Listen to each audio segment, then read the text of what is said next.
jërë ngeen jëf mbokku téléspectateurs yi mbokku internet yu Lutte TV yi wala ñu jàkkaarloo ak ñun ci seen affiche ñu ngi leen di nuyu bu baax a baax di leen ziare en route vers le 26 avril diggante Liss Ndiago ak ki nga xamante ni moom mooy Diop 2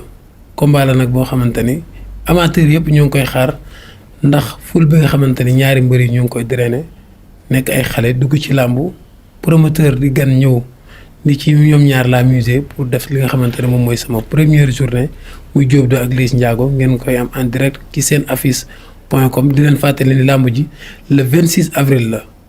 ku ne làmb jooju aussi yaakaar naa ne xam ni derby banlieue la kon nag ñu ngi ciy ñaan jàmm waaye yëmbal ak waa jàmm gën ñu jàppee ko sport ñuy gunge Liss Ndiago gunge ko ci jàmm ci fair play kii ñu toogal nag tey moom mooy Diop 2 fas yéene waxtaan ak moom Diop maa ngi lay nuyu bu baax a baax di la ziare bàyyi la nga nuyu ñu lay seetaan. Lamine maa lay fay maa ngi sant yàlla bu baax di julli Seydina Mohamed sang-sang yi di sant suñu ñaari waajur bu baax a baax di nuyu fi ñu jugee muy yëmbal di leen ñaanal jàmm di leen ñaanal tawféex di ñaanal ñi nekk ci lal hôpital yàlla suñu borom fëgg seen bopp ñi nga xamante ne ñoom la caabi féete ginnaaw yàlla suñu borom suturaal leen buñ ñëwaat ñu jiitu yàlla suñu borom yërëm leen xaaral leen àjjana sa àjjana yi gën a kawe. di nuyu fépp fu supporteru borom sow mi nekk ñu ngi lay nuyu di la jaajëfal di la ñaanal jàmm di la ñaanal tawféex xam nga di nuyu sama turandoo Boy Diop maa ngi koy nuyu baax di ko ñaanal ci làmbam jëm yàlla may ko si ndam di nuyu sama frère Kanté ñoom Kalaate Ablaye xam nga ku ci mel ni Modou Fall ñoom laa àndal maa ngi lay Papa Kara maa ngi leen nuyu bu baax a baax. parce que ñoom ñu ngi si bunt bi di ma xaar samay nit samay am di jàmm xam nga ku ci mel ni Dogo Faye fu ma nekk rek dañ ma fay fekk. waaw tey jii nii daanaka bañ ma toogee di ma xaar si bunt ba léegi yàgg na. mooy bu doon at sax dañ may xaar. parce que yàllaa ñu boole quoi. maa leen nuyu bu baax samay xarit aw ma seen fay di la ñaanal jàmm. temps yii passé gis nañ ni gouverneur bi génnoon na mbër yi aussi ñu ci bari génnoon nañu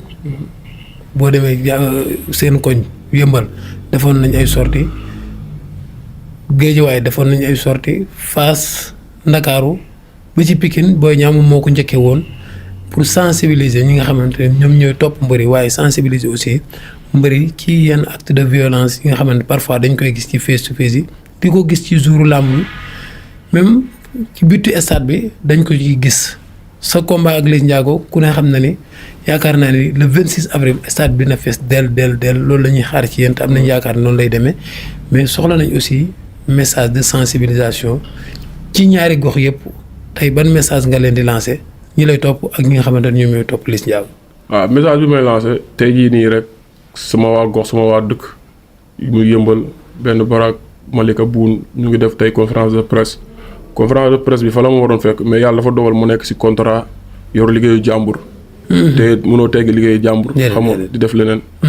ku ci mel ni sama grand G su ma ko limee daanaka moom mooy man maay moom ma nga fa teewal waa yëmbal képp ak yeneen champion yu fa nekk ak suñu yeneen mag yi nga xamante ni ñu ngi fa. bu ñu fa nekkee daanaka Diop ma nga fa. kon daanaka benn la sotti si ak def si la. di leen jaajëfal di leen wax ni lépp luy jëriñ làmb rek lan fay waxtaanee. muy goxu yëmbal bi Malika Buun xam nga ba Kër Massar. di leen ñaanal jàmm di leen wax lépp lu ñu fa wax rek yàlla nekk luy jëriñ làmb yàlla nekk luy saafara làmb. amiin deuxième partie bi may ñëw mooy maanaam ci wàllum sensibilisation bi Lamine man sensibilisation man daanaka xanaa gars yi dañoo ñëw fekk ma ci samay mbir rek. parce que man bokk naa ci mbër yu gën a favoriser chaque jour di wax ak ñi ngay àndal ci làmb. man moom bokk naa ci mbër yu ko gën a respecté. te boo xoolee man samay supporter Lamine dama naan leen jaru sax ngeen ànd ak man. man samay supporter yéen ñu nekk ci làmb xam ngeen ko 4 heures fu mu jotee dañuy raser stade bi. wallahi azim du ñu sax ñoom midi fu mu jotee commencé nañ dem stade parce que chaque jour damay dëgg seen nopp yi di leen wax làmb kaf la foo la ree la sport buy defar la mais du sport buy yàq. tey jii supporter Diop 2 mun na ànd ak waa ko ñu Liss Ndiago ñëw toogandoo si benn. stade di jënd kerem di lekk di waxtaane làmb ji kii naan Jóoba mën kii naan Liisu mën ba làmb ji jeex ñu kottante ka foore ànd dem ñibbi parce que ñun ñoo bokk ndey ñoo bokk baay Liss Ndiago li ma waxoon rek sans moom doomu xaalis man sans Liss Ndiago du moom xaalis kon ñun suñuy supporters yi benn affaire laa xamante ni Lamine moom ba ma dalee tax ngeen lu bëre ba léegi musuma influencé ay wàllum banditisme ci làmb musuma gis Lamine sa xam ne kenn ëpp ma mafia si làmb ji mafia bu nit di am ci làmb am naa ko mus nga toog dégg Jóob do naan mafia nangam lan laay wax ñiy topp Diop 2 wala ñiy sopp Diop 2 te yàlla rek tax maa ngi leen di sensibiliser di leen ñaanal ñu bu dee moto la njor ñu daw ndànk bu dee oto ñu daw ndànk ñi nga xamante ni tey jii nii ñooy ànd ak convoy ñu bañ a jël alalu jàmbur bañ a def dara lu ñu leen xeebe chaque jour dama koy dëkk ci samay nopp supporter bañ ko dama naan leen làmb day jot ma leen di kaañoo naan leen làmb ji kat tey jii nii lu zone laa soxla wala lu weex laa soxla bu nga gis stade bi day rafet Lamine parce que man maa ko def si ñoom man samay supporter xaaj bi yëpp ku ma gis mun naa la wax sa tur nii nga tudd wala fi nga dëkk parce que maa ngi ñoom dañoo yàgg dañoo def ba nekk ay frère ak ay frère ak ay mbokk xam nga kon tey ji man su ma defee noonu Lamine mbër yi ku si nekk def noonu kon tey ji mun nañ ne làmb tey ji dina gën a avancé te ñun am nañ benn part ci làmb mais yéen tamit journaliste yi am ngeen benn part ci làmb parce que léegi ku waxul waxu bandi rek gars yi duñ la jëli ku waxu bandi duñ la jëli te kuñ for rek dékkale mi gorom image xeex ñu jël saagante ñu jël bu amul ñoom maanaam da ngay gis ñu tiitaree benn tey jii benn interview rek def si xeex bu métti wala diw nangam sangam di wax xam nga yooyu dañ ko war a éviter gis nga football tey jii nii da ngay gis championnat européen yi coow bu amee sax caméra bi du ko jël loolu lan la pour wan bi maanaam fii jàmm fi am pour ku mën a toog sa kër sax mën a ñëw seetaan si football gis nga ñun ñuy topp ñëpp am na ñoo xam ne amuñu liggéey Lamine tey jii gars yi bu ñu jàppale woon ministre bu ñu jàppale woon te yàlla tax dañ koy dagaan rek di ko ñaan tey jii ku ci mel ni supporter du Diop de moom fa 10 personnes supporter keneen mu defalee benn centre formation sécurité gis nga football yi Lamine policiers yi mënuñu tee nit ñi te tubaab yi su ma juumul ñoo ñu ëpp mais day am ñuy sol ay gilet day am ñuy sol ay gilet spécial jàkkaarloog ñi nga xamante ni ñooy supporter waaw loolu taaral stade bi en plus luñ wadd ñu for ko xam nga mun rafet ba dee ñu ànd ak policiers yi di liggéey bu rafet désordre du am man samay supporter bi ñëw stade sama membre staff sama président staff xam na muy def dajale tolloog 50 personnes solo leen gilet waaw policiers yi day dem ba seen liggéey dañ leen ko yombala ñoom ñi la ñuy def parce que tey jii ni ku saani ndox wala ku këppoo ndox ñu ñëw wax ak yow parce que yéen day fekk xamante ngeen diw bàyyi li ngay def nga bàyyi xam nga mais loolu dafa mbëri dañ ko war a favoriser di ànd ak ay membre fans club yoo xamante ne spécial pour mbër yi la ñuy doon dañuy sàmm li nga xamante ne mooy image mbër bi image mbër dafa am solo ci làmb doon nga ci liggéey mais combat bi fas nga ci yéene gën a baax parce que tey jii combat bu mu mos a am ak lu mu mos a def si làmb bii lay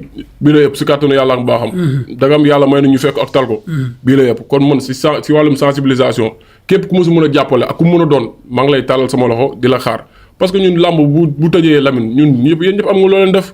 ñun bu làmb tëjee nii la ñuy def xam nga kon tey suñu kilifa yi nga xamante ne ñoo génn wax ci làmb gouverneur nag ñu ngi koy santaat di ko gërëm parce que def na acte bu rafet parce que plus d'information yu ma dégg gars yi jëloon nañ ay dispositions yoo xamante ni làmb ji dañ ko naroon arrêté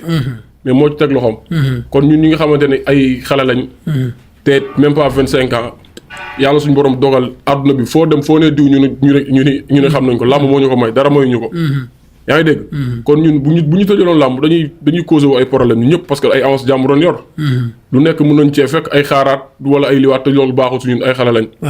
waaw kon tey gouverneur bu ñu ñaanalee loolu tamit xam nga ba ñu waxtaan ci ay kaddu kon nañ respecté mesures yi nga xamante ni alkaati yi jël nañ ko mbër bu si jógee sa kër alkaati yi ñoo naan la jaaral nii àndal ak ñoom nga jaar noonu ñu yóbbu la ba si làmb ji sans autant que problème am bu problème amee sax yow doo si feeñ parce que ñoom disposition yi ñu jël ni la kat fii ngay jaar nii ngay jaar bu dugg si stade bi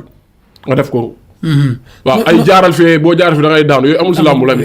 Lamine man su ma préparé ba pare si làmb wallahi azim ku dul yàlla mënumaa daaneel dëgg la man fa laa teg sama làmb loolay dëgg mais des fois da ngay gis mbër ñoo ko jaarale mënu du ma jaar ni sama sëriñ coow ak buum yi yow coow alkaati yooyu ngay def sax mën a yàq sa làmb ñaata mbër ñoo bëri si alkaati yàq seen làmb parce que loolu moo ko waral